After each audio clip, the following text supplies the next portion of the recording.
গাড়ি করে বাড়ি ফিরছিলেন কংগ্রেস নেতা আনিসুর রহমান ও তার ছেলে আবু সুফিয়ান। ঠিক সে সময় দুষ্কৃতীরা তাদের রাস্তা আটকে গুলিতে ঝাঁঝরা করে দেয় দুজনকেই। এমনকি ধারালো অস্ত্র দিয়ে বাবা ও ছেলে দুজনকেই কোপানো হয়। ফলে ঘটনাস্থলে মৃত্যু হয় দুজনের। ঘটনাটি ঘটেছে নদিয়ার বেথুয়া ডহরি রেলগেটের কাছে। খবর পেয়ে নদিয়ায় আসেন প্রদেশ কংগ্রেস সভাপতি শুভঙ্কর সরকার। এই মর্মান্তিক ঘটনায় তীব্র নিন্দার পাশাপাশি বিস্ফোরক অভিযোগও করেন তিনি।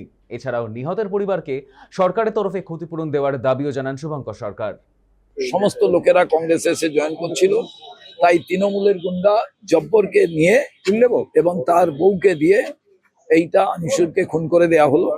পিছন থেকে বিজেপি অবশ্যই আছে, নাহলে জব্বর গ্রুপ বা তার যে বউ র্যাকেট চালায় কোনোভাবে। নতুন সরকার আসার পর যদি গুন্ডা ক্রিমিনালদের চিরুনি তল্লাশি করে আর্মসকে প্রথম বাজেয়াপ্ত করা হতো, তাহলে এই ঘটনা ঘটতো বলে আমি মনে করি। আর গোয়েন্দা বিভাগ সম্পূর্ণভাবে ব্যর্থ।